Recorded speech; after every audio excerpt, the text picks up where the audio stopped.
저희가 지금 계속 생방송으로 전해드리고 있는데 잠시 전문가 두 분을 또 모셨습니다. 봉영식 우리 연세대 교수님, 어서 오십시오. 네, 안녕하십니까. 네, 지금 저희가 화면으로 못 보여드리고 있는데 잠시 뒤에 보여드리고요. 우리 조태현 기자도 와 있습니다. 네, 경제부 조태현 기자 옆에 있고요. 네. 좀 더 설명을 좀 해주실래요? 먼저 조태현 기자 설명을 좀 듣겠습니다. 지금 현장은 지금 어떤 상황입니까? 지금 영접을 기다리는 상황으로 보이는데요. 개인적으로 좀 눈에 띄는 게 이 앞에 있는 동그란 것들이 뭔가 좀 눈에 띄는데요. 오늘 삼성전자가 그 3나노미터 세계 최초로 이 공정을 좀 바이든 대통령에게 공개할 것으로 지금 전해졌습니다. 네. 그리고 보통 이게 귀빈들이 오면은 그 방명록에 서명을 하잖아요. 근데 오늘은 방명록 대신에 반도체 웨이퍼에다가 서명을 하는 행사가 진행될 것으로도 또 알려져 있는데요. 네. 이 반도체 웨이퍼는 보면은 이 반도체 자료 사진 보면은 연구원들이 큰 둥그런 거 들고 있는 거 많이 보셨을 겁니다. 네. 이게 반도체의 원료가 되는 웨이퍼인데 나노미터라는 거는 이 반도체에 들어가는 전기 회로의 선폭을 말합니다. 네. 따라서 나노미터가 작으면 작을수록 한 웨이퍼에서 만들 수 있는 반도체의 양이 늘어나게 되거든요. 예. 생산 효율이 그만큼 높아진다는 거니까 네. 이번에 삼성전자가 기술을 과시를 하는 측면도 있고 또 바이든 대통령이 말하는 이 경제 협력, 기술 협력 쪽에서 어떤 이렇게 그 신호를 주기 위해서 이런 웨이퍼를 준비한 게 아닌가. 앞에 있는 게 그게 아닌가 싶은데요. 이건 네. 내용을 좀 조금 더 상황을 봐야 될 것 같습니다. 네. 지금까지 저희가 도착하기 전부터 도착하고 나서 계속 생방송으로 전해드리고 있습니다. 2시간 넘게 계속 진행을 해드리고 있는데요. 지금 현장 화면 오른쪽 조태현 기자가 설명을 잘 해주셨습니다. 우리 봉영식 교수님, 예. 봉영식 교수님 설명을 좀 듣고 싶은데요. 네, 지금 잠시 뒤에 도착을 할 것 같습니다. 반도체 공장을 찾은 이유에 대해서 여러 가지 해석이 나오거든요. 우리 봉 교수님은 어떻게 보세요? 왜 반도체 공장을 먼저 찾을 것 같습니까? 그 글로벌 안보 시대에서 더 이상 이제 경제 기술이 따라가고 또 정치 군사가 따라가고 이건 아니죠. 네. 이제 우크라이나 사태에 따른 서방 세계의 대응을 봤을 때는 러시아의 우크라이나 군사 침공에 대해서 군사력으로 비단 대응한 뿐만 아니라 러시아에 대해서 경제 제재를 가했습니다. 네. 그리고 미중 간의 패권 경쟁의 중요한 부분은 또 기술 경쟁이죠. 네. 예, 그래서 그 트럼프 행정부 때부터 그 중국이 미국의 첨단 기술을 도둑질하고 있다. 이것은 더 이상 경제의 문제가 아니고 기업의 문제가 아니라 국가가 직접 나서서 미국의 핵심 국가 이익을 보호해야 될 중대한 사안이다. 네. 이런 주장을 해서 미국 정치도 우리나라와 마찬가지로 그 대단한 양극화 현상을 겪고 있습니다만 중국을 견제해야 된다. 특히 예. 기술 부문에서 미국이 중국에게 뒤지면 안 된다는 것은 초당적인 지지를 받는 분야입니다. 네. 그래서 이제 트럼프 대통령 재직 당시에 트럼프 대통령과 심하게 각을 세웠던 민주당의 하원 의장인 낸시 펠로우 하원 의장조차도 화웨이에 대한 미국 정부의 강력한 제재를 지지한다 하면서 네. 화웨이 전화기를 가지고 다니는 것은 중국 공안을 주머니에 갖고 다니는 것 같다 이런 지지를 했습니다. 그래서 한국의 이런 기술력이 미국으로서는 대단히 중요한 것이죠. 네, 지금 화면 설명드리겠습니다. 지금 화면 안보라 앵커하고 설명하겠습니다. 엄지민 앵커가 하고 지금 바꿨습니다. 예, 앵커 교체했습니다. 앵커 안보라입니다. 안보라 앵커. 예. 예, 지금 바이든 대통령이 탄 차 그리고 수행단까지 함께 탄 차가 지금 평택 삼성 반도체 공장으로 들어오고 있습니다. 아까 한 42분 정도에 네, 그때 좀 출발했으니까요. 출발했으니까요. 예. 약 한 23분 정도 걸린 것 같습니다. 교통 통제가 됐기 때문에 좀 더 빨리 도착한 것 같습니다. 바이든 대통령이 도착을 했고 잠시 뒤에 윤석열 대통령이 직접 영접을 할 것 같습니다. 그렇습니다. 조금 전에 화면 보여드렸습니다만은 윤석열 대통령이 이미 삼성 반도체 공장 안으로 와서 기다리고 있는 상황이거든요. 네, 좀 더 설명을 해주시고요. 저는 예. 여기서 정지우 앵커에게 마이크를 넘기겠습니다. 예, 자 앵커 교체가 이루어지는 동안 잠시 설명을 드리자면 이재용 삼성전자 부회장의 경우에도 미리 리허설까지 그 영접 준비를 마쳤다고 해요. 원래 이재용 삼성전자 부회장이 오늘 자본시장법 위반 혐의로 재판이 있었습니다. 예. 그런데 여기에 대해서 긴급 상황으로 출석이 어렵다는 의견서를 제출을 했고요. 아무래도 뭐 이렇게 큰 손님이 두 분이 오시는데 거기 과장님이 나가서 영접을 예. 할 수는 없잖아요. 그렇죠. 그래서 이재용 부회장이 어제 직접 평택을 방문해서 동선을 다 점검을 했다고 하고요. 있고요. 또 오늘은 이재용 부회장부터 사장단이 전부 나와서 현장에서 영접을 하고 공장을 소개를 하는 시간이 계속 이어질 것으로 보입니다. 그렇군요. 이재용 부회장의 경우는 사실 지금 가석방 상태잖아요. 그렇죠, 예. 기업 활동, 취업 제한 논란 때문에 기업 활동을 하는 데 있어서 움직임이 그렇게 자유로울 수만은 없는 상황이어서 이번 일정 자체가 어떻게 보면은 좀 굉장히 큰 부담이라고 해야 될까요? 좀 어깨가 무거웠을 것 같습니다. 무거울 수밖에 없죠. 일단은 외국의 국빈이 우리나라에 왔는데 예. 어떤 한 기업체 공장을 첫 일정으로 방문한다는 것 자체가 굉장히 좀 의미가 있다고 볼 수 있겠고요. 예, 예. 그것도 이제 반도체 공장을 찾은 건데 이 왜 반도체냐 이 부분에 대해서 좀 말씀을 드려야 될 것 같습니다. 예, 반도체 예. 산업에 대해서 말씀을 드리면 반도체는 크게 메모리 반도체 그리고 비메모리 반도체 이렇게 두 가지 정도로 나눌 수가 있어요. 예. 근데 우리나라가 강점을 갖는 건 뭘 저장한다는 그 메모리 반도체 측에서 굉장히 강점을 가지고 있습니다. 삼성전자의 점유율이 D램 시장에서 40%가 넘고요. 하이닉스까지 포함하면은 우리나라 점유율이 한 70%가 넘는 정도거든요. 예. 이런 측면에서 근데 반도체라는 게 대규모 투자가 필요한 사업입니다. 예. 여기서 대규모 투자가 이루어지면은 거기에 따라서 뭐 굉장한 고용 효과도 나올 수 있고요. 여기서 파생되는 효과가 많기 때문에 또 반도체를 지금 쓰지 않는 분야도 전혀 없다고 봐야 되죠. 그렇기 때문에 상당한 경기 부양 효과가 나타나게 됩니다. 예. 이런 측면에서 지금 공급망 문제도 있기 때문에 미국 쪽에서 한국과의 반도체 동맹을 굉장히 좀 신경을 쓰는 모습이 아닌가 이렇게 볼 수 있겠고요. 예. 또 이게 중국과도 연관이 돼 있을 것 같은데 중국을 견제한다는 의미도 충분히 있을 것 같습니다. 예, 그런 의미까지 다 짚어주셨고 반도체 시장의 중요성을 아무리 강조해도 지나치지 않을 것 같은데요. 과거 미국 대통령의 이렇게 외국 순방을 둘러보면 현지 기업의 제조 시절을 방문한 적이 있었을까 싶을 정도로 이례적으로 꼽히고 있거든요. 어떻습니까? 예, 그렇습니다. 근데 이제 그 아까 말씀드린 대로 그 양국 간에 어떤 핵심 과제가 있는가에 따라서는 그 방문하는 국가 정상의 일정이 결정되는 것은 뭐 당연한 것이겠죠. 예. 사실은 이제 바이든 행정부가 출범을 하면서 내세웠던 것이 민주, 자유, 인권 그리고 자유시장의 가치와 그다음에 기술 동맹을 합친 그런 새로운 미국 중심의 안보 협력체를 만들려고 했습니다. 예.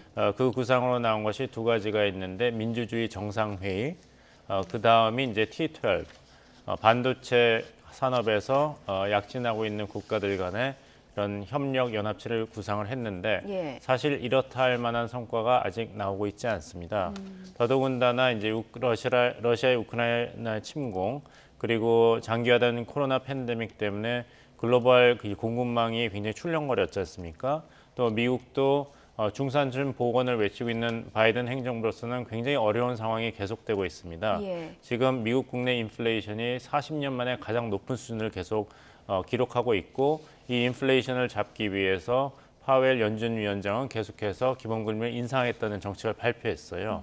그러니까 여러 가지로 어려운 상황에서는 글로벌 경제 공급망을 보다 튼튼하게 복원을 하면서 또 공동 가치와 또 기술 동맹에 기반한 미국 중심의 이런 안보 협력 체제를 다시 한번 소위 리셋을 하는 것이 바이든 네. 행정부로서는 무엇보다 절실했죠. 근데 마침 24일로 예정돼 있는 일본에서의 쿼드 회의에 앞서서 이제 한국을 방문할 기회가 있었기 때문에 예. 이번에 이제 정상 회의를 포함한 바이든 행정부의 한국 방문이 이루어진 것입니다. 예. 네. 이제 뭐 계속해서 질문을 좀 드리도록 하겠습니다. 삼성전자가 이번에 이 차세대 GAA를 기반으로 하는 이 3나노미터 이 반도체 시제품을 소개할 것으로 알려져 있는데요. 이게 세계 최초라고요. 예, 그렇습니다. 이제 잘 설명을 하셨는데 이제 메모리는 비메모리 부분, 그다음에 메모리 반도체 부분이 있지만 예. 또 하나 우리가 간단하게 파악할 수 있는 것은 설계에 주력하는가 아니면은 생산에 주력하는가 여기에 주목할 수 있습니다. TSMC 같은 경우는 파운드리라고 해서 위탁 생산에 집중을 해서 성공한 대만 반도체 기업이라고 할 수가 있죠.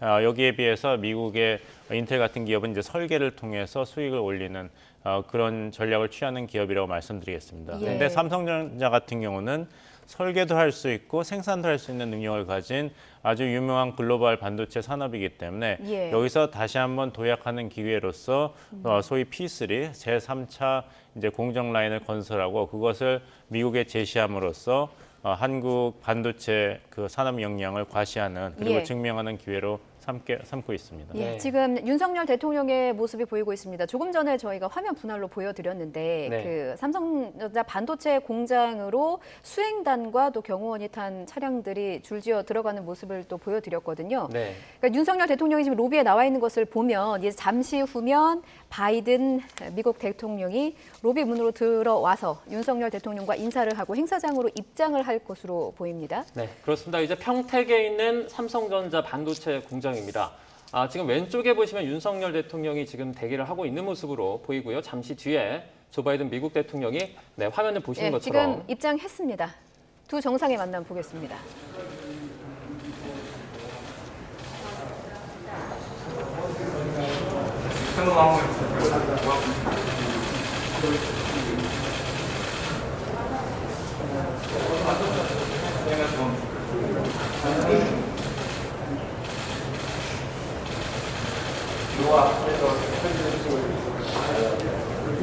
네, 이제 두 정상이 만나서 아무래도 환영의 인사를 했을 것으로 추정이 되네요. 네, 윤석열 대통령이 자리 안내를 합니다.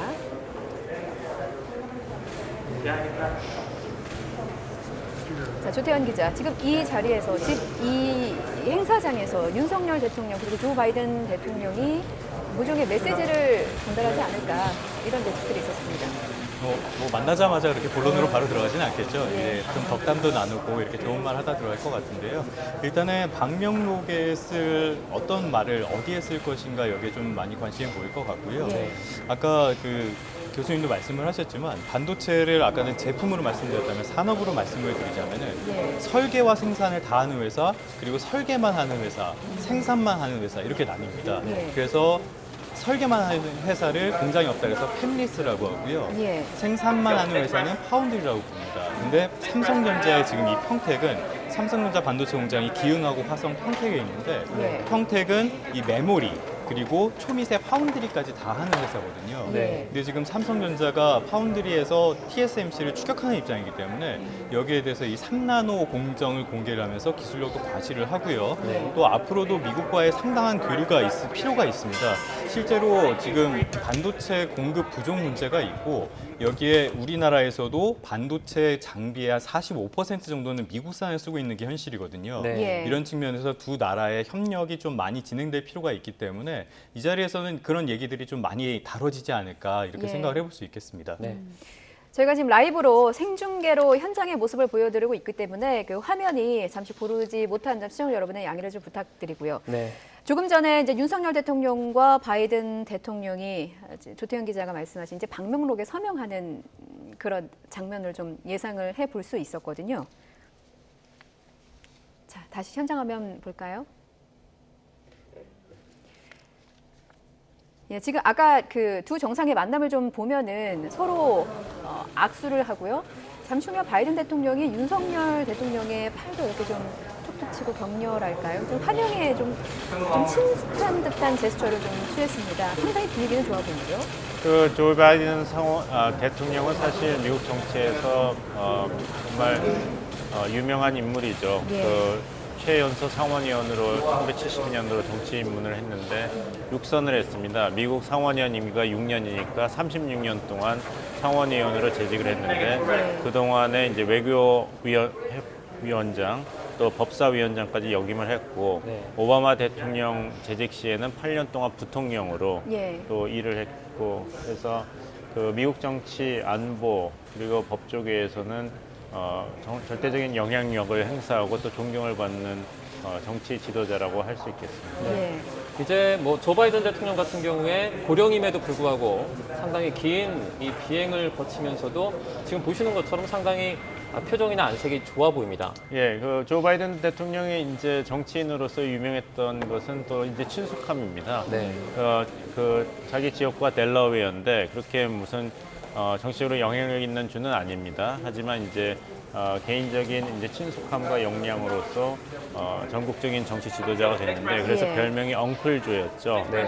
조 삼촌 하는 그런 친숙한 이미지, 중산층을 대변하는 이미지로 유명한 정치 지도자입니다. 예, 두 정상의 케미가 좀 궁금하더라고요. 근데 윤석열 대통령의 경우는 정치 초보로 일컬어지고 있고 말씀하신 것처럼 조 바이든 대통령은 50년의 정치 경력이 있는 그런 아주 능숙한 인물입니다. 이 두 정상의 만남 상당히 관심이 가고 있어요. 물론 이게 그 윤석열 정부가 강조한 것은 실용 외교 아니겠습니까? 예. 그래서 미국 대통령의 첫 방문지도 어떤 군사 시설이나 대통령 집무실이 아닌 이 반도체 공장이고 미국 바이든 대통령 입장에서도 2021년 3월에 발표한 국가전략 잠정 지침서를 보면은 미국의 중산층 복원과 보호가 시급하다. 특히 코로나 사태 때문에 무너진 미국의 중산층을 다시 살려야 된다는 것을 명시하였습니다. 예. 그러려면 한국과의 이런 기술 협력 또 무역 증진이 무엇보다도 필요한 것이죠.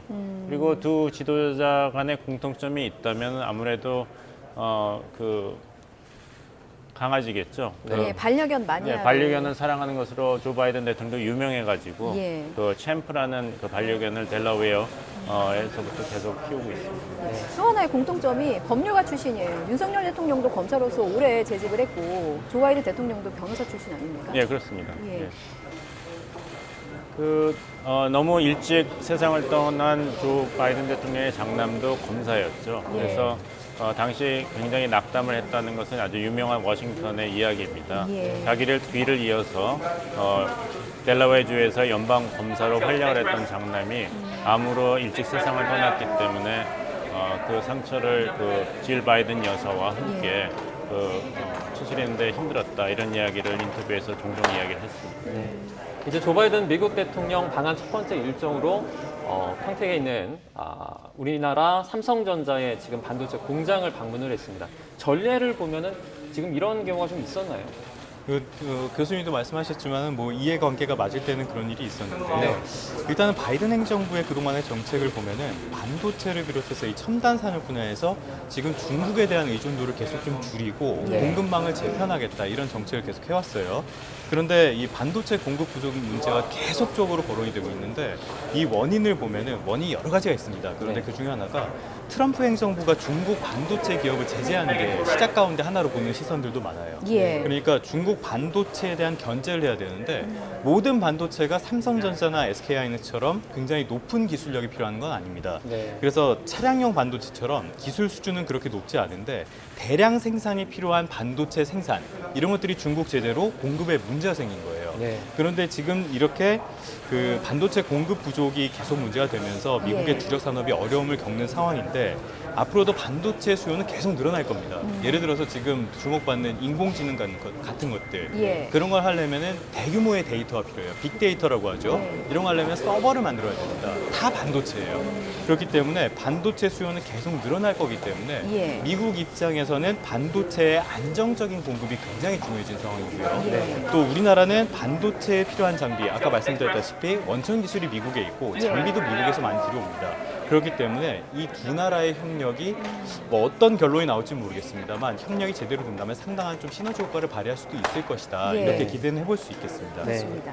자, 미국은 반도체 설계 최강으로 꼽히는 국가고 말씀하신 것처럼 우리나라는 그 제조 공정이 전 세계 반도체 한 70% 정도를 공급하는 아주 중요한 그런 입장인데 두 나라가 협력을 한다면 어떤 시너지를 낼 수 있을 것인가? 그러니까 대중국에 있어서 어느 정도 위력을 발휘할 수 있을까? 이런 부분도 좀 궁금해지더라고요. 일단은 이 삼성전자가 왜 삼성전자냐? 그러면 메모리 반도체의 강자라고 아까 말씀을 드렸는데요. 예. 네. 메모리 반도체는 기본적으로 대규모 투자가 필요하고요. 장치 산업이라고 많이 부르는데 이 메모리 반도체의 경쟁력은 같은 원재료 안에서 얼마나 많은 반도체를 생산해낼 수 있느냐. 예. 이게 제일 중요합니다. 그래서 얼마나 빨리 얼마나 많이 생산할 수 있냐 이게 중요한데 네. 이 부분에 있어서 삼성전자가 세계 최강이라는 거예요. 그러니까 네. 말씀하신 것처럼 삼성전자의 강점은 제조에 있고요. 예. 미국의 강점은 설계나 아니면 원천 기술 쪽에 있다고 볼 수 있습니다. 네. 그리고 일본 쪽에서는 뭐 노광 장비나 검사 장비 같은 것들 이렇게 되기 때문에 예. 지금 얘기가 나오는 게 한국과 미국, 일본에 이것이 그 중국을 포위한다 뭐 이런 얘기도 나오지 않습니까? 예. 이런 측면에서 삼국 그 아니면 그 이상의 어떤 기술 동맹이 어떻게 보면 서로의 약점을 조금씩 보완해 줄 수 있는 그런 측면은 분명히 있다고 볼 수 있겠습니다. 네. 저희가 앞서 자막으로 두 나라 정상이 반도체 웨이퍼에 서명을 할 예정이다 이런 내용을 좀 보내드렸는데 반도체 웨이퍼가 뭔지 궁금해하는 시청자가 또 있을 것 같습니다. 설명이 필요할 것 같아요. 예, 많이 자료화면들 보셨을 텐데요. 네. 삼성전자 연구원이 이렇게 둥그런 판 하나 들고 있는 네. 그런 모습들 많이 보셨을 겁니다. 그게 웨이퍼예요. 그래서 3나노 공정이다 그러면은 그 나노가 전기 회로의 선폭을 말합니다. 그러니까 작으면 작을수록 같은 웨이퍼에서 만들 수 있는 반도체의 양이 늘어나게 됩니다. 생산 효율이 높아진다는 뜻이죠. 예. 그런 측면에서 이 자꾸 나노미터 경쟁이 시작이 된 거고요. 예전에는 뭐 30나노, 20나노 이렇게 했지만 이제는 3나노까지 내려온 상태입니다. 네. 더 내려갈 수 있을지는 조금 이견이 있는데요. 어찌됐든 이런 세계 최초의 3나노미터 반도체 시제품을 소개할 것으로 지금 보이는데 예. 여기에다가 서명까지 박명록 대신에 여기다가 한다는 것은 삼성전자 입장에서는 기술이 우리가 이렇게 강하다라는 거를 보여주는 측면도 있고요. 네. 또그 경쟁사들이 있지 않습니까? 타이완의 뭐 TSMC라든지 예. 이런 데에 비해서 비교 우위가 있다는 점을 강조를 하는 것으로 보입니다. 네. 그래서 미국에게 우리의 그 기술을 더 과시함으로써 협력의 여지를 넓힌다 이렇게도 좀 볼 수 있을 것 같습니다. 예. 이제 웨이퍼 얘기가 나와서 그런데요. 지난 작년 4월입니다. 백악관에서 이제 조 바이든 대통령이 반도체, 뭐 삼성전자나 이런 기업들을 소집한 회의에서 웨이퍼를 손에 들고 이렇게 흔들면서 네. 대미 투자를 이렇게 독려하지도 않았습니까? 예, 저도 그 장면이 기억납니다. 네. 그 웨이퍼를 들어올리면서 이제 반도체 협력 이게 시작됐다고 선언을 했는데요. 삼성전자가 미국 텍사스주에 20조 원을 이제 투자해서 신규 반도체 위탁 생산 공장을 짓겠다고 발표한 상태고 하기 예. 때문에 아무래도 이것은 기업 차원의 결정이긴 하겠지만 이런 기업 간의 협력이라도 정부가 여기에 대해서 얼마나 그런 지지와 도움을 주느냐 이것은 또 정치적인 판단이 아니겠습니까? 네. 예. 그리고 저 김태호 안보차장이 지난번에 이제 언론 브리핑할 때 강조한 것 중에서 인상적이었던 것은 한미 동맹을 비단 뭐 군사 동맹에서 경제 동맹, 그다음에 기술 동맹, 가치 동맹 이렇게 발전시킨 차원에서 네. 이 한미 동맹을 글로벌 동맹으로 만드는 것뿐만 아니라 이 종합적인 동맹, 컴프리헨시브 동맹으로 만들겠다 이런 이야기를 했어요. 그건 뭐냐면은 동맹의 확대가 비단 이런 지정학적 지역에 국한된 것이 아니라 즉 한반도에 집중해 있다가 동아시아, 인도태평양, 그다음에 전 세계 범지구적인 한미 동맹의 확대가 아니라 이제 이슈 차원에서의 확대도 지향하겠다는 것이죠. 네. 그러니까 가치 동맹, 군사 동맹, 그다음에 인적 동맹, 문화 동맹, 경제 동맹, 이제는 첨단 기술 동맹까지 간다는 것이죠. 예. 지금 바이든 대통령의 방한 일정을 보면 오늘 첫날 삼성전자 평택공장 방문 일정이 있고 이재용 부회장을 또 만날 예정이고요. 방한 마지막 날에는 현대차 정의선 회장을 또 만납니다. 이 첫날과 마지막에 다 기업 총수를 만나는 일정을 넣은 데는 그만큼 그 중요성을 좀 찾아볼 수 있을 것 같은데. 예, 물론입니다. 이제 바이든 대통령도 지난해 5월 20일, 21일에 워싱턴에서 문재인 전 한국 대통령과 정상회담을 했을 때 그 성과에 미측은 대단한 만족감을 표시했습니다. 왜냐하면 네. 미국이 원했던 아젠다들이 많이 그 한국 측에 이제 협조를 구할 수 있었기 때문이죠. 그 중에 하나가 이제 양국이 이제 첨단 기술 분야에서 협력하겠다는 문구가 들어가 있었거든요. 예. 정상 간의 공동 선언문에서 즉 차세대 배터리, 반도체, 의료 산업, 그다음에 우주 항공 산업, 환경 산업 이런 게 다 들어가 있기 때문에 사실 이번에 조 바이든 대통령이 이렇게 서둘러서 한국을 방문한 것도 새로운 윤석열 정부가 출범하는데 지난 한국 정부와 미국이 합의를 했던 이런 중요한 성과들을 계속해서 진행하고 싶어하는 그런 복심이 깔려 있는 것입니다. 네. 예. 이제 좀- 얘기를 말씀하세요. 예, 좀 첨언을 하자면은 그 현대차 그룹이 조지아주랑 함께 발표하는 70억 달러 규모의 전기차 공장 설립 계획이 있습니다. 예. 그러니까 여기에 대해서 좀 감사를 표현하는 측면도 있는 것으로 보이고요. 네. 그리고 지금 현대차 그룹이 단순히 전기차를 넘어서 앞으로 도심항공 모빌리티라고 하죠. 그런 거라든지 자율주행차 쪽으로 내연기관의 자동차를 넘어서서 계속적으로 사업을 발전시켜 나가겠다 이런 측면의 이야기를 하고 있습니다. 예. 그러면 지금으로서는 전기차의 협력이겠지만은 앞으로도 이런 미래 운송 수단에 대한 협력까지로 계속 발전해 나가겠다 이런 예. 의지를 보인 것으로도 좀 볼 수 있을 것 네. 같습니다. 그렇군요. 바이든 대통령이 이제 향후 만찬에서요. 네. 기업 공식 일정에서는 지금 삼성전자 부회장과 이제 현대차 회장을 만나지만 그 만찬 일정에서는 기업 총수들도 대거 참석한다고 합니다. 맞습니다. 내일 예. 국립중앙박물관에서 만찬이 예정돼 있는데 예. 여기에 주요 그룹 총수 그리고 6개 경제 단체장들이 다 참석을 할 예정입니다. 예. 네. 상공회의소 회장부터 해서 6개 단체가 쭉 참석을 할 예정인데요. 이 자리에서 아무래도 이번 한미 정상회담의 가장 중요한 주제라고 볼 수 있는 게 경제잖아요. 예. 네. 그래서 반도체나 뭐 자동차, 배터리, 교수님 말씀하신 것처럼 항공, 우주 산업 같은 미래 산업 분야에서의 어떤 많은 논의가 이루어질 것으로 보이는데요. 또 하나 관심사는 이제 미국에서 국빈이 왔을 때 예. 우리가 투자 선물을 이렇게 드려야 되는데 어떤 선물이 나올까도 좀 관심을 받고는 있습니다. 예. 이게 지난해처럼 뭐 44조 원 규모의 대규모 투자 이런 계획이 나오지는 않겠지만 예. 일단 기업들도 이렇게 연락을 좀 해보면은 고민은 하는 흔적들은 많이 보이더라고요. 그래서 어떤 투자를 발표해야 될지 좀 이것도 주목할 필요는 있을 것 같습니다. 네. 저희가 출연하면서 경제 이렇게 경제를 강조하고 있는데 5년 전에 트럼프 대통령이 방한했을 때를 살펴보면요. 평택 미군 기지를 방문을 했습니다. 바이든 대통령은 평택 삼성전자 공장을 방문을 했고요. 미국의 전략을 보면 어떻게 안보에서 이제 경제 분야까지 동맹 관계가 좀 저변이 확대됐다. 좀 이렇게 해석을 해볼 수 있을까요? 그만큼 이제 안보가 따로 경제가 따로가 아니라 안보를 위해서는 경제력이 필요하고 경제를 위해서는 안보가 튼튼해야 된다는 데에서는 한국, 미국뿐만 아니라 모든 나라가 이제는 이것이 현실이라고 인정하는 그런 글로벌화된 국제 체제가 도래한 것으로 봐야겠죠. 예. 러시아에 대한 우크라이나 군사 침공도 군사력으로 대응하는 것이 아니라 경제 제재 그리고 러시아를 GAC라든지 글로벌 결제 시스템 스위프트에서 퇴출하는 식으로 대응했지 않습니까? 예. 그러니까 결국에는 기술과 경제 협력으로서 안보 협력에 그런 밑받침을 마련한다 이런 복선이 깔린 것 같고 네. 아까 이제 방문한 손님에게 우리가 선물을 줘야 되는 것은 아닌가. 근데 어떻게 본다면 이제 선물 미리 주었죠. 조지아의 그 현대차 공장도 그렇고 예. 나중에 의논을 또 하게 되겠습니다. 한국이 만약에 그 인도 퍼시픽 이코노믹 프레임에 공식 들어가는 것을 공식적으로 선언한다면 그거는 예. 이미 한국이 미국 바이든 행정부한테 큰 선물을 준 것이거든요. 네. 그렇다면 이제 미국이 한국한테 어떤 선물을 줘야 되는가?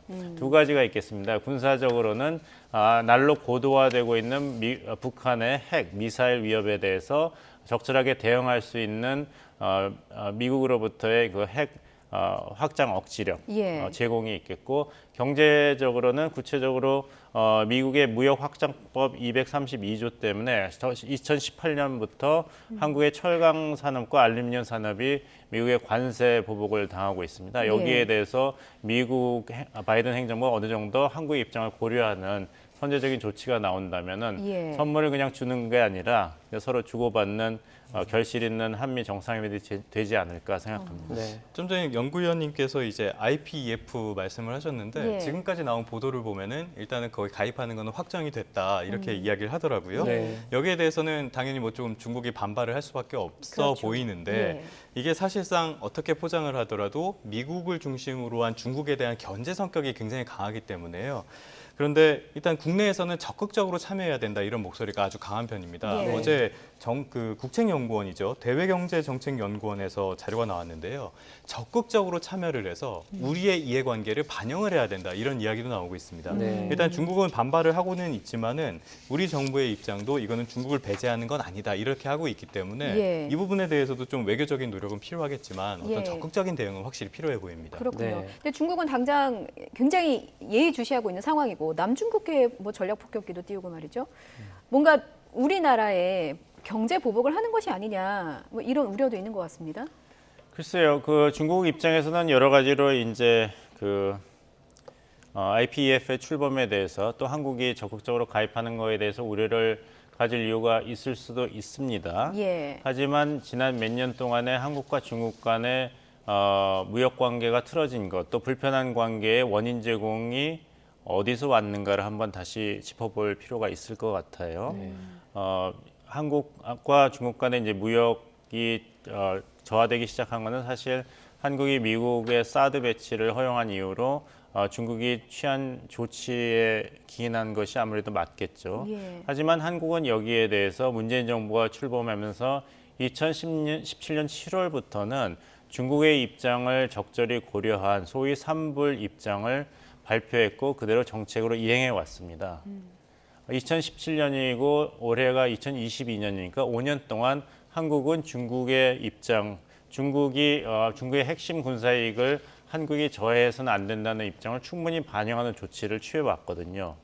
그렇다면 한국이 이제까지 취한 조치는 중국이 당연하게 받아들여야 되는 것인지 예. 아니면 그동안 5년 넘게 한국이 성의를 보였는데 이제는 중국의 시진핑 정권이 경제적으로든 정치적으로든 아니면 안보 수단을 통해서라든지 여기에 대한 상한 조치를 취할 타이밍인지 이것은 아마 중국 정부가 스스로 묻고 대답을 해야 될 시기가 온 것이 아닌가 생각합니다. 네. 그리고 IPEF가 어떤 국가를 이렇게 소외시키는 그런 체제가 아닙니다. 예. 미래지향적인 경제 협력의 틀을 만드는 것이거든요. 그렇기 때문에 이 디커플링에 초점이 맞춰 있는 게 아니라 지금 우크라이나 사태 그리고 2년 넘게 있는 그 코로나 팬데믹 때문에 글로벌 공급망이 출렁거렸기 때문에 예. 이런 글로벌 공급망의 불확실성에 어떻게 개별 국가 경제 또 지역 경제, 글로벌 경제가 제대로 버틸 수 있는가 그 시스템을 구축해 나가자는 미래지향적인 틀입니다. 네. 그러니까 중국이 원한다면은 이 틀에 언제든지 들어올 수 있는 것이죠. 중국의 그런 가입을 방해하는 아무 제한 조치는 없는 것이거든요. 예. 결정은 결국에는 중국에 달려 있는 것이고 또 이제 한국이 중국을 배타적으로 따돌린다는 이야기는 뭐 윤석열 대통령께서도 제로섬으로 볼 필요가 없다 하셨지만 사실 이제까지 그 어떤 정부를 막론하고도 한국은 중국이 주도하는 경제협력 체제에 적극적으로 참여해 왔습니다. 예. RCEP도 그렇고 그다음에 양자 간의 자유무역 협정도 그렇고 또 아시아 인프라 투자은행이 출범했을 때는 한국도 2015년에 그 어느 나라보다 앞서서 가입을 했고 현재 그 기여 분담금에 따른 그 투표율을 볼 때는 영국과 호주보다도 더 적극적으로 중국이 중심이 된 AIIB의 회원국입니다. 네. 그렇다면 한국이 중국이 주도하는 경제협력체에서 성의가 부족했다라든지 중국과 디커플링을 이제까지 시도했다고 주장하는 것은 좀 더 정확한 그런 근거의 분석이 필요하지 않은가 말씀드리겠습니다. 네. 이제 미국 바이든 대통령이 한국을 갔다가 다시 일본으로 또 방문하기도 합니다. 이번 정상회담 투어에서 한미일 간에 어떤 경제 공조까지 마련될 가능성도 있지 않을까요?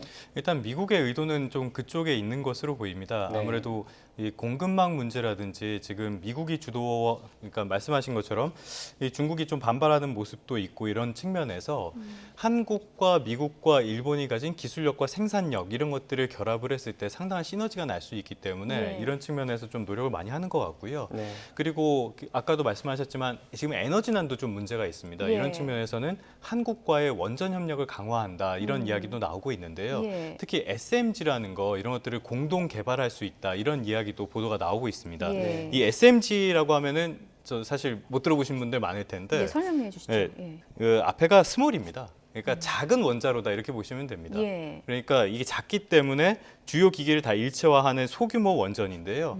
그러니까 작기 때문에 설치하기가 쉽고요. 냉각도 좀 쉬운 편입니다. 예. 그래서 차세대 원전으로 지금 주목을 많이 받고 있거든요.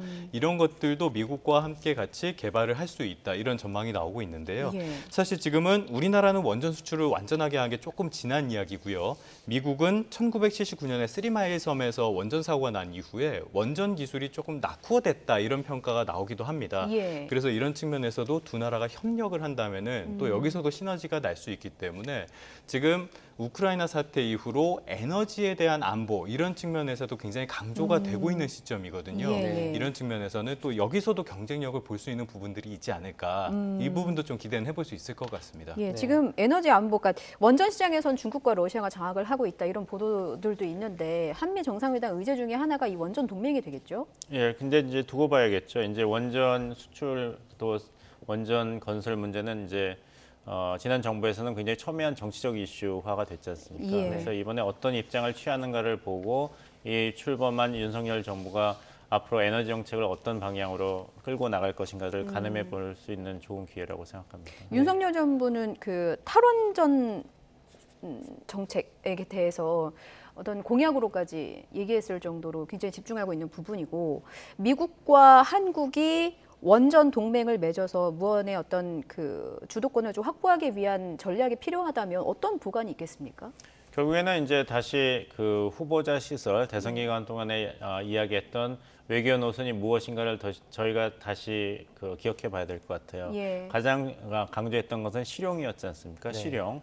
그러니까 이제 어떤 이제 이데올로기에 사로잡힌 그런 외교안보 정책을 취하지 않겠다. 결국에는 대한민국에게 가장 중요한 나라는 대한민국이기 때문에 대한민국 국익을 보호하는 차원에서는 외교 정책이 유연성을 보일 수도 있다. 이런 차원에서 그 주장을 한 것으로 받아들였습니다. 그렇다면은 이제 원전 수출이라든지 공동 개발이 과연 한국 경제의 그런 새로운 또 유망한 먹거리 사업이 될 수 있을 것인가에 대한 판단을 정부가 어떻게 내리느냐에 따라서 그 방향이 정해질 것으로 보입니다. 이게 사실 신재생 에너지라는 게 세상의 모습을 드러낸 거는 우리 생각보다 조금 더 오래된 일입니다. 예. 그런데 아직까지는 효율성이 담보가 되지 않기 때문에 기존 전력 시장을 대체하지 못하는 측면이 있거든요. 그런데 지금 나오는 자료들을 보면은 올해, 그러니까 지금 세계적으로 건설 계획이 추진되는 원전이 96기 정도 있고요. 검토가 한 300기가 넘게 검토가 되고 있다고 합니다. 이게 약간 뭐 확실한 그 수치는 아닐 수도 있지만 어느 정도 상당히 좀 발주가 이어질 것으로 보고요. 만약에 한미가 협력을 했을 경우에 잘하면은 그러니까 중국과 러시아에서 지어지는 것들을 빼고 예. 한 30개 정도는 수주할 수 있지 않겠냐, 이런 아주 희망이 많이 섞인 이런 전망도 나오고 있는데요. 예. 이 원전이라는 게 만들고 관리하고 이런 측면이 있기 때문에 수주를 냈을 때 우리가 얻을 수 있는 경제적인 사실 부가가치는 상당히 어마어마하다고 볼 수 있습니다. 네. 그래서 정치적인 이슈가 있는 것도 많지만 경제적으로만 봤을 때는 이런 협력이 많이 도움이 될 거다, 이렇게 봐야겠죠. 네. 네. 거기서 더해서 두 가지를 말씀드리고 싶은 것은 예. 러시아의 우크라이나 침공 충격입니다. 거기서 이제 글로벌 에너지 공급망이 얼마나 위험한가, 그 위험에 노출되어 있는가 잘 나타났지 않습니까? 독일 같은 경우도 대러시아 제재의 일환으로서 가스관 건설과 그 작동을 중단했지만 그것을 메우는 데는 굉장히 큰 경제적인 피해를 감수해야 될 수밖에 없는 것이죠. 네. 거기서 이제 원전 사업을 우리가 어떻게 생각해야 될 것인가, 이런 위험성을 제고했을 때 이것을 이제 윤석열 정부가 판단을 해야 되고 그 다음 단계로 미국과 어떻게 협력할 건가를 정할 수가 있을 것입니다. 두 번째는 아까 말씀드렸던 인도태평양 경제협력체 아이디어입니다. 이 IPEF에 한국이 참가한다면 이 IPEF가 주장하고 있는 여러 가지 주된 아젠다에 한국이 적극적으로 참여하고 그것을 실천해야 되는데, 그 중에 하나가 글로벌 공급망 안정성도 있고 에너지 탈탄소화 그리고 청정 에너지 개발입니다. 이런 청정 에너지 개발 그리고 에너지 탈탄소화를 추구하면서 한국이 어떤 방식으로 원전 문제에 대한 선택을 할 것인가, 예. 이것을 저희가 주목해야 될 것입니다. 네. 이제 뭐 원전이라는 게 어떤 효율성 문제도 중요하지만 말씀해 주신 것처럼 현재 글로벌 이슈가 있지 않습니까? 우크라이나 사태 같은 이런 사태 속에서 상당히 원전이 이제 그 전까지만 해도 탈원전 이런 목소리가 강했다면 사실 오늘 있을 그 회담에서도, 내일 있을 정상회담에서도 이 원전 관련된 얘기가 상당히 많이 나올 가능성도 높아지겠네요. 아무래도 이런 보도가 나오고 있다는 것 자체가 원전이 이번에 하는 한미 정상회담의 중요한 회담 중 하나의 의제가 될 예, 것이다, 이런 예. 측면이 있는데요. 사실 미국 쪽에서는 좀 난색을 표했다, 이런 보도도 나오고 있습니다. 근데 우리 정부가 굉장히 이걸 강하게 밀어붙이면서 성사가 됐다, 이런 보도가 나오고 있는데요. 예. 그 교수님도 연구위원께서 말씀하셨지만 지금은 탈탄소에 대한 그 어젠다가 굉장히 강한 상황이고요. 예. 거기에 대해서 우리가 기존의 내연기관으로 통한 발전 같은 것들이 대체하지 못하는 측면이 있기 때문에 네. 원전에 대한 어떤 다시 주목받는 부분들이 분명히 있습니다. 예. 그래서 이런 측면에서는 어떻게 그 장기적으로 봤을 때는 원전에서 벗어나야 된다는 그 가치는 유지를 하되 예. 우리가 원전 수출에 있어서는 분명히 경쟁력을 유지할 필요가 있다고 생각을 하고요. 네. 또 지금 측면에서 탈탄소를 하면서 안정적인 전력을 공급할 수 있는 거는 사실 대안이 마땅치는 않습니다. 그래서 우리가 경쟁력을 계속 유지할 수 있도록 이 부분은 좀 협력도 필요하고 우리가 유지하는 방안도 좀 필요해 보입니다. 예. 네. 자, 조 바이든 대통령이 삼성 평택 공장에 방문한 상황이고 잠시 후에 이제 두 정상의 발표를 좀 볼 수 있을 것 같습니다. 저희가 얘기를 나누다 보니까 이제 내일 있을 한미 정상회담의 의제에 대해서 지금 계속 얘기가 이어가고 있는데요. 저희가 지금까지 나눈 의제 말고 또 예상되는 의제가 있다면 어떤 게 있을까요? 북한의 핵 위협입니다. 거기에 따라서 한국과 미국이 어떻게 공조할 것인가.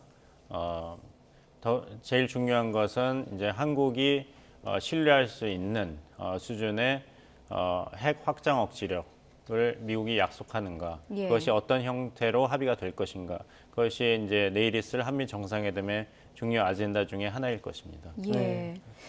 이제 핵 확산 억지력에 대해서 말씀을 해주셨는데 사실 북한 같은 경우에 지난 3월이죠. 대륙간 탄도미사일 ICBM을 발사하면서 이 모라토리엄을 이미 한번 파기를 했기 때문에 사실 이 파기로 인해서 뭐 ICBM이나 핵실험과 같은 이런 것들을 중단하겠다 이런 약속을 이미 어기면서 조만간 이제 그 핵 무력 도발이나 이런 것들이 조만간 닥칠 수 있다 이런 우려도 상당히 닥쳐오고 있거든요. 그 이번에 있었던 그 오늘 진행되고 있는 그 미국 조 바이든 대통령의 어떤 방안 이 기간에도 북한이 무력 도발할 가능성도 상당히 높아지겠죠. 그런 보도가 미국 CNN에서 나왔죠. 그리고 이제 한국과 미국의 정부 당국에서도 비단 북한이 풍계리 핵실험장에서 제7차 핵실험을 할 수 있는 만반의 준비를 갖추고 정치적인 결정만을 남기고 있다 이런 그런 발언도 있었고 예. 네. CNN 보도에 따르면은 이제 장거리 미사일 실험을 다시 강행할 가능성이 있다. 특히 20일, 21일을 목표로 해서 강행할 가능성을 가진 ICBM 발사 준비를 하고 있는데 왜 이렇게 그 기간을 정확하게 예측할 수 있냐면은 만약에 이 장거리 미사일에 액체 연료를 주입한다면 이 액체 연료는 그 미사일 부품을 부식하기 때문에 예. 일단 주입하고 나면은 24시간 혹은 96시간 안에 발사를 해야 됩니다. 안 그러면 미사일이 불용화가 되기 때문에. 네. 근데 그런 액체 연료를 주입했다는 어떤 정보가 있기 때문에 예. 바이든 대통령의 서울 방한 동안에 북한이 한반도에서 긴장을 극대화시키는 어떤 도발 행위를 하지 않을까. 그리고 그 행위를 한다면 아무래도 또 한 차례 장거리 미사일 발사가 되지 않을까라는 이 정보 분석이 비단 이제 미국 언론 매체뿐만 아니라 백악관과 국무부에서도 나온 것이 사실입니다. 예, 네. 저희 이제 연구위원님 보내드려야 돼서 짧게 하나만 더 질문하겠습니다. 그 지금 도발 가능성에 대해서 말씀하셨는데 연구위원님께서 보시기에 바이든 대통령이 한반도에 있을 때 북한이 실질적으로 도발을 할 것이라고 보십니까? 그것은 아직도 뭐 결정이 확정되었다고 볼 수는 없습니다. 왜냐하면은 지금 평양을 중심으로 북한 내에서 코로나 사태가 걷잡을 수 없이 번지고 있거든요.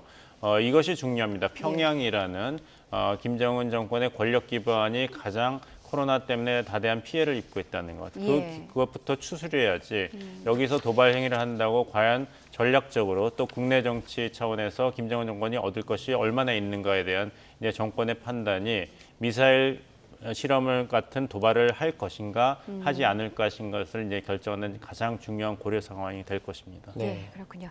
자, 지금까지 뭐 봉영식 연세대 통일연구원 연구위원이었고요. 뒤에 일정 때문에 여기서 그만 인사드려야 되겠습니다. 말씀 잘 들었습니다. 예, 자, 조태현 기자. 예. 지금 이재용 삼성전자 부회장이 예. 바이든 대통령에게 세계 최초 3나노미터 반도체 이 소재를 소개를 네네. 할 예정이라고 합니다. 네. 이게 어느 정도의 기술인가요?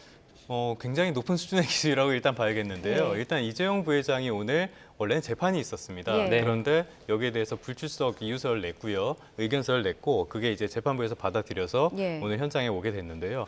아까 삼성 측이랑 연락을 좀 해보니까 예. 뭐 전화도 못 받을 정도로 엄청나게 막 정신이 없더라고요. 네. 이게 아무래도 우리나라의 대통령 그리고 미국의 대통령이라는 국빈이 두 명이 오다 보니까 예. 좀 여러 가지로 신경 쓸 것도 많았을 것 같은데 이재용 부회장이 어제 또 현장을 직접 방문을 해가지고 예. 네, 지금 라이브 상황입니까? 조금 전에 만났던 화면이군요. 예, 말씀 계속하시죠. 예, 지금 앞에 보면은 이게 웨이퍼가 아닌가 싶은데요. 저 예. 앞면을 봤으면 좋겠는데 뒷면을 봐서 정확하게 모르겠습니다. 말씀하신 것처럼 3나노 이거를 3나노미터 이렇게 예. 공개를 한다고 하는데요. 앞서도 말씀드렸지만은 웨이퍼라는 거는 아주 순도가 높은 실리콘으로 만들어집니다. 예. 그럼 웨이퍼가 뭐냐? 반도체의 기본 재료거든요. 연구원들이 들고 있는 이렇게 둥그런 판 이렇게 들고 있는 것들 많이 보셨을 텐데 예. 이게 반도체의 기본 재료가 됩니다. 그럼 나노는 뭐냐? 거기에 지나는 전기 회로의 굵기를 말해요. 네. 그러면은 이 나노가 낮으면 낮을수록 한 웨이퍼에서 더 많은 반도체를 생산할 수 있겠죠. 네. 이게 메모리 반도체 시장에서는 가장 큰 강점이라고 볼 수 있습니다. 예. 여기에 대해서 삼성전자와 SK하이닉스가 전 세계에서도 손꼽히게 잘한다고 볼 수 있고요. 예. 이게 삼성전자나 하이닉스의 반도체 공장에 가보면은 반도체 안에서 기계들이 굉장히 자동적으로 빠르게 움직이는 것들을 볼 수 있습니다. 이 동선도 대외비고 경쟁력입니다. 예. 그래서 반도체는 얼마나 빠르게, 얼마나 효율적으로, 얼마나 많이 만들어낼 수 있냐. 메모리 반도체에서는 이게 중요하거든요. 예. 그래서 삼성전자가 3나노를 내놓는다는 거는 지금 파운드리 시장, 그러니까 위탁 생산 시장에서 좀 대만의 TSMC에 밀리는 거 아니냐 이런 우려도 나오고 있는데 예. 이거를 불식하면서 기술력도 과시를 하고요. 이런 측면에서 지금 계속 그 미국이 말하는 기술 동맹, 그 경제 동맹 이런 데서 기술력을 보여주면서 좀 과시한다 이렇게도 볼 수 있겠습니다. 예. 네. 지금 저희가 이렇게 출연을 계속하면서 화면을 계속 보여드리고 있는데 네. 바이든 대통령이 조금 전에 현장에 도착한 것 같은데 왜 계속 똑같은 화면이 반복이 되나 이렇게 생각하실 수 있을 것 같아요. 네. 지금 윤석열 대통령과 조 바이든 미국 대통령 그리고 이재용 삼성전자 부회장이 현장을 시찰하고 있다고 합니다. 네. 시찰 일정이 끝나면 지금 보여드리는 이 평택 공장에서 이제 직원들과의 대담도 있고요, 대화도 이루어지고 그리고 모종의 메시지도 또 발표할 것으로 예상이 됩니다. 네. 여기가- 잠시 뒤에 예. 네, 말씀해 주시죠. 네, 여기가 평택 캠퍼스인데 네. 이게 규모가 축구장 한 400개 정도를 합친 규모의 세계 최대 반도체 공장이라고 해요. 예. 네. 평택 1라인, 2라인이 있고요. 3라인이 있는데 이 3라인은 지금 건설 공사가 진행되고 있습니다. 이 3라인은 근데 삼성전자가 경호를 위해서 예. 오늘 P3 공사, 그러니까 3라인의 공사를 중단한 상태고요. 어. 네, 근데 이게 현장에 가보면은 아까도 말씀을 드렸는데 반도체 공장 내부에서는 촬영을 대부분 하지 못하게 합니다. 예. 말씀드린 동선 같은 것들이 다 대외비고 경쟁력이기 때문에 예. 그래서 일단 현장에서 공개는 안 되는 것 같고요. 바이든 대통령에게 우리나라의 기술력을 설명을 하면서 또 우리나라가 지금 뭐 계획하고 있는 미국에 대한 투자 계획 같은 것들도 설명을 하고 예. 그런 자리가 좀 진행되지 않을까 이렇게 생각을 해볼 수 있겠습니다. 네. 네, 잠시 뒤면 이제 윤석열 대통령과 미국 바이든 대통령의 함께 평택 공장 시찰 다음에 저희가 함께 얘기 나누는 모습을 보여드릴 수 있을 것 같습니다. 트럼프 전 대통령이 방한했을 때는 그 평택 기지를 헬기로 둘러봤었는데 그 규모에 굉장히 놀랐었다고 해요. 근데 네. 바이든 대통령이 이번에 시설까지 둘러보고 또 어떤 소감을 표현을 할지 이 부분도 좀 지켜볼 만한 대목인 것 같고요. 네. 자, 두 정상이 다시 이제 연설을 시작하면 그때 현장 연결해서 보여드리도록 하겠습니다. 자, 다음 주 일본 도쿄에서는요, 미일 정상회담과 쿼드 정상회의까지 분주한 외교 일정이 이어집니다. 엄중한 경비 속에 일본은 막바지 준비에 한창인데요. 일본 분위기에 이경화 특파원이 전합니다. 오는 23일 미일 정상회담이 열릴 예정인 일본 도쿄의 영빈관.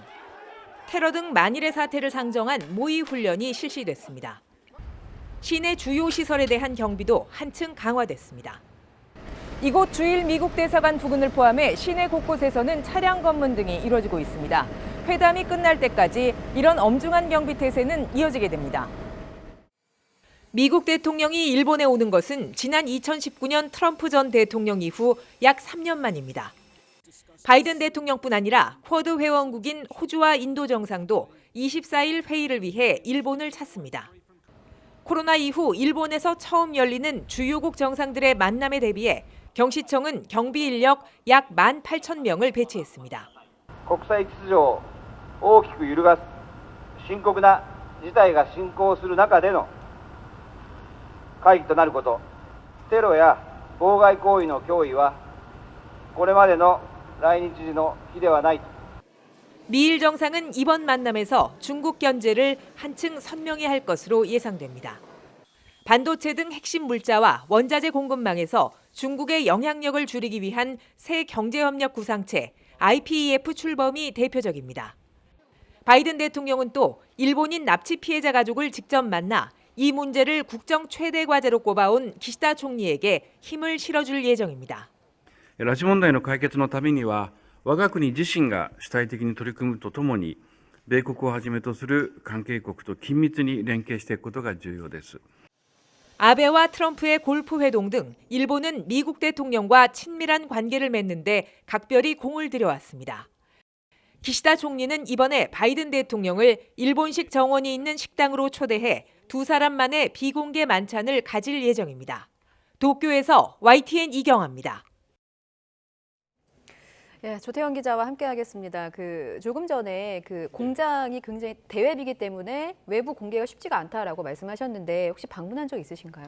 견학할 기회가 있으면은 예. 견학 코스가 따로 있거든요. 예. 한번 꼭 방문해 보시기를 추천을 하겠습니다. 아직도 있는지 솔직히 잘 모르겠는데 네. 우리나라에서 굉장히 규모가 큰 산업이 어떻게 진행되고 있는지 한 번쯤은 볼 가치가 있다고 생각을 하는데요. 저는 뭐 여러 번 가봤습니다. 예. 네, 마지막으로 와본 게 한 10년쯤 됐기 때문에 지금 상황은 정확하게 모르겠고요. 지금 가보면은 그때 예. 비해서 10년 동안에 이렇게나 많이 발전해서라고 느낄 것 같아요. 제가 한참 담당했을 때 예. 너무 이렇게 옛날 얘기하는 것 같은데 네. 당시의 기술력이 한 20나노 이렇게 됐습니다. 네. 20나노에서 더 나가냐 마냐 이랬는데 지금 아까 말씀드렸다시피 3나노까지 기술이 발전한 상태예요. 예. 그만큼 그동안의 반도체 집적 기술, 반도체를 생산할 수 있는 효율은 훨씬 더 높아졌고 예. 속도도 더 빨라졌을 겁니다. 그리고 가격도 내려갔을 것이고요. 네. 이런 측면에서 우리나라 반도체가 갖는 장점을 볼 수 있는데요. 우리나라가 이렇게 대량으로 투자를 해갖고 반도체를 많이 효율적으로 생산하는데 강점을 갖고 있기 때문에 예. 삼성전자가 전 세계 D램 시장에서 가진 점유율이 한 40% 정도가 되고요. SK하이닉스가 20%대입니다. 두 회사를 합치면 한 70% 초반 정도가 나오는데 전 세계에서 팔리는 D램 반도체 10개 중에 7개는 국내산이다 이렇게 볼 수 있습니다. 예. 그만큼 우리나라 반도체가 강점을 가지고 있고요. 그렇기 때문에 미국에서도 계속 우리나라 쪽에 투자를 요구를 하거나 투자를 원하거나 예. 우리나라와 기술 협력을 하는 것을 원하는 측면도 이런 측면이라고 볼 수 있겠습니다. 그렇군요. 꼭 한번 저도 가봐야 되겠다는 생각이 좀 듭니다. 자, 현장에서는 지금 윤석열 대통령과 조 바이든 대통령 그리고 이재용 삼성전자 부회장이 잠시 후에 또 모습을 드러낸다고 합니다.